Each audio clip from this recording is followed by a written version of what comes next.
J'y ai, toi tu vas attendre. J'y attends, je te rappelle, c'est bon,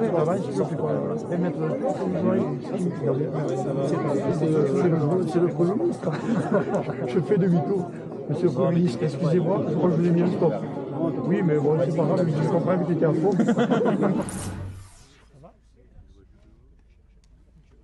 Ma poignée là, on va faire le tour de la France. Tu le check, moi. On va se tutoyer. Ça va? Merci d'être venu. Ravi de vous rencontrer. Est-ce que tous les trois? Ravi aussi. Merci d'être là. Merci à vous. Et est-ce qu'on pourrait s'entretenir? Bien sûr, on va se voir tout de suite. Bonjour Monsieur le Premier ministre. C'était important de parler à Jérôme Bail ce matin? Quelles mesures vous donnerez envie de demander à vos amis de lever le barrage de Carbone? Mais nous, elles sont claires. Nous, on en a demandé 3 à Carbone. Ça sert à rien d'en demander 100, parce qu'il y en a la moitié, elles ne servent à rien. Et le GNR, le gazole non routier. Sur la réforme du GNR, ça passe pas. Ce système qui est kafkaïen, comme on dit, et donc on va passer à la déduction de votre exonération au pied de facture. Et il y a le problème de l'eau, qu'on veut créer des lacs, qu'on veut stocker de l'eau. Et une ressource en eau qui se raréfie dans une région, c'est pas le Premier ministre depuis Paris ou même en se déplaçant qui va vous dire comment est-ce que vous allez gérer. Il faut lutter contre tous les bâtons dans les roues, projets de retenue collinaire, de bassines et autres. Et après, on a la MHE ici qui nous touche particulièrement. Sur la MHE qui frappe les élevages, le guichet pour la prise en charge des frais vétérinaires sera ouvert d'ici au 5 février. On passe à 90% pour les frais vétérinaires. Voilà, si nous on a ces 3 mesures, on a gagné le match. Parce qu'on va pas vous lâcher quand même. Hein. Non, mais on a l'impression que vous n'allez pas nous lâcher.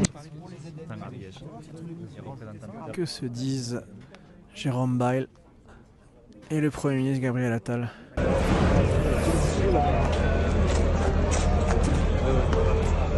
Parce que vous avez entendu tous les annonces qu'on a eues cet après-midi. En tout cas, je voulais vraiment vous remercier et remercier de nous avoir respectés. Parce qu'un moment de vous rencontrer, c'est nous montrer une preuve de respect. Il y avait un journal télévisé, je ne sais pas si vous l'avez vu, je sais qu'il y avait la photo de votre tête d'un côté et la photo de la tête de l'autre. Et il y avait écrit le match est but entre le chef du gouvernement Gabriel Attal et le leader de la révolte agricole, Jérôme Bail. Donc, le lendemain, quand on m'a posé la question sur cette photo-là, j'ai dit vous pouvez lui faire passer le message que je n'ai pas perdre. Jérôme Bail l'a dit ce matin, je l'ai entendu ce matin. Jérôme Bail ce matin l'a dit, je l'ai entendu. Il a dit on ne change pas tout ça en 2-3 jours. C'est une évidence. Merci à tous de nous rendre si fiers de notre pays. Merci.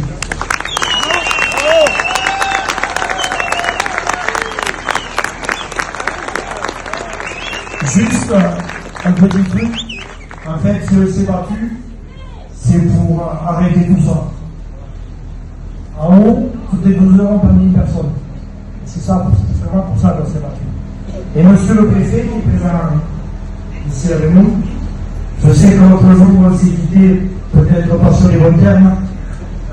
Et maintenant, je vais vous demander des trucs. Quand vous m'avez dit que vous partez, je vous ai dit non. Mais ce soir, je vous annonce que je ne pars pas non plus. Mais demain midi, l'autoroute pourra circuler.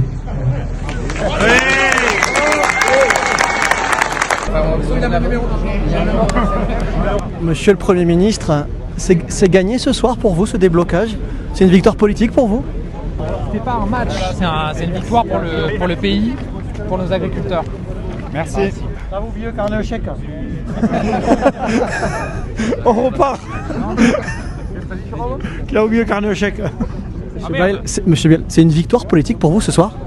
Politique, on n'en fait pas de la politique ici.